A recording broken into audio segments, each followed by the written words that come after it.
first time I remember my father saying that he was proud of me was after a performance, was after singing in the 8th grade concert.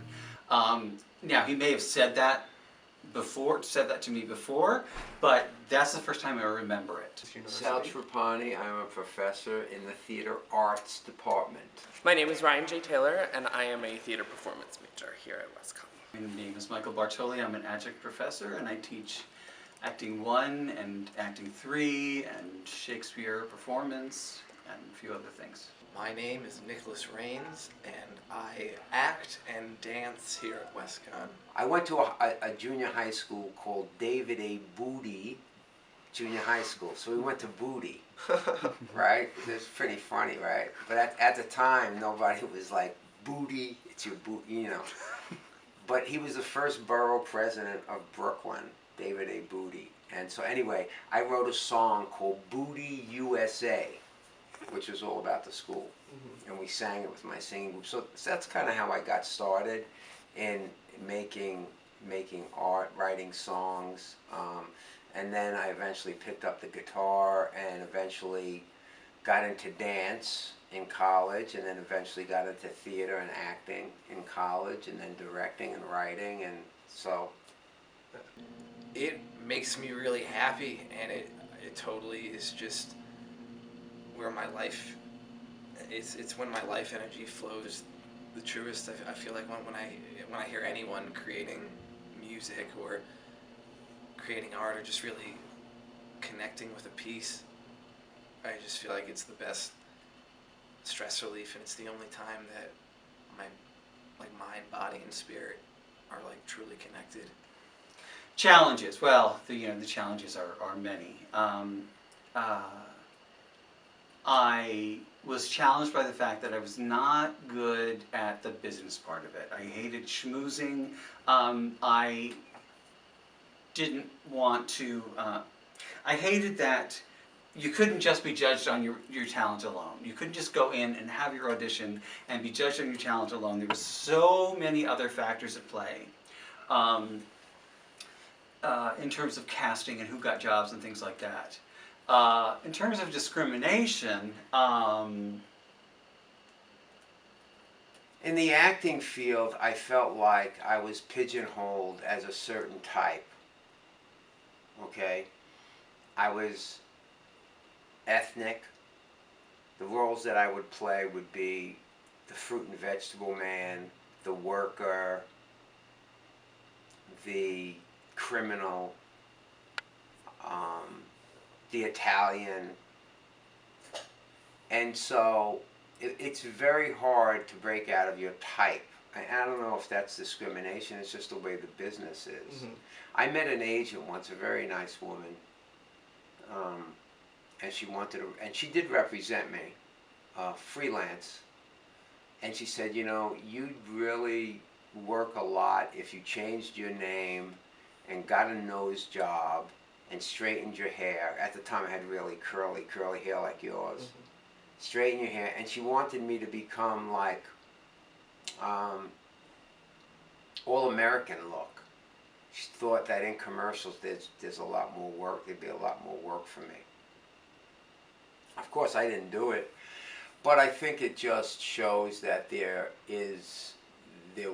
was that element of typecasting, to the point where if you're ethnic, you're not going to play the boy next door. If you're ethnic, you're not going to be a spokesperson. You're going to be relegated to just certain types of roles, and just that's kind of the way the business is. I had an agent early on who they were kind of old school, and the woman I dealt with mostly she was probably in her 60s at the time, but I just remember a lot of code words, you know, about butching it up kind of thing, you know. She would say, you know, you're a little too light for this, you know, and it just, you know, I understood what she was saying. And it's true that, you know, show business, even though it is one of the most accepting and liberally progressive environments in which to work, can be really homophobic. In school, in college, I was told to kind of tone it down and stuff, and I did, and I can, and I've played straight before and stuff like that. But it was really, it took a while to get used to, especially in college, just because I felt so safe in theater at all times, and to have like a director or a professor say like, oh, you have to tone it down, you have to play it straight, you can't, doesn't have to be like pure gayness at all times. And even in playing a homosexual character, or a character that might be homosexual, or a character that it doesn't matter what the sexuality is, I was told to kind of bring it back. And that was kind of not appalling to me, I'm not going to be that dramatic, but it was just surprising, especially just because I felt so safe at all times, and then to be finally attacked for my sexuality in the theater, which I had never really been discriminated outside in the real world. I've always kind of been accepted. That's kind of a broad statement. There's been times, but generally people have been okay with it. But in the theater, you're becoming another person, so it doesn't always have to be gay. Listen to people, you know, always listen and take in perspectives, but just realize that there's an endless amount of perspectives, and that you really can't get hung up on too many things, because all that's important at the end of the day is being healthy. And especially like if I was to talk to a young artist, or talk to my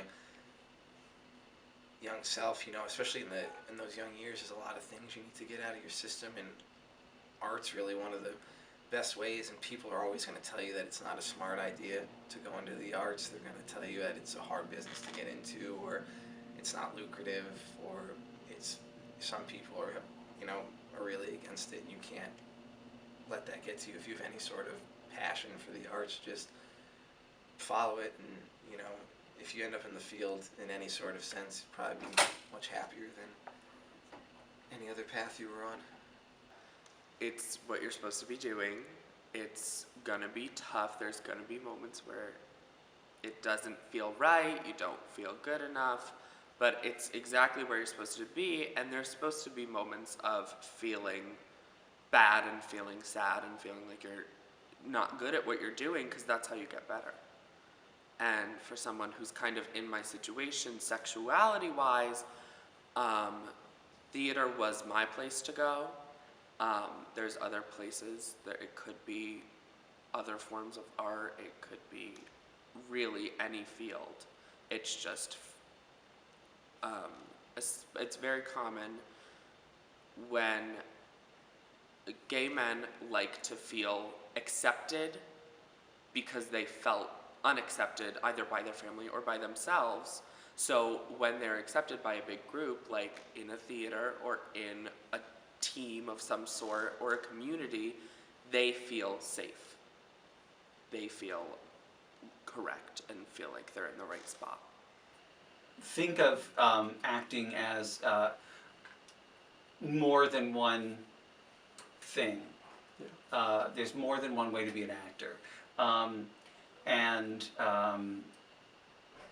not to feel pressure to adhere to somebody else's idea of who you are, and also that if you end up, you know, after all of this training, if you end up not going into theater, everything you learn as a theater major or as in your acting training is useful to every other part of your life. Most actors, myself included, have had many different sideline jobs, and in every one of them, my theater background, my ability to collaborate with other people, my creativity, all figured into my job performance in those other jobs. So your skills are very useful and applicable to other areas.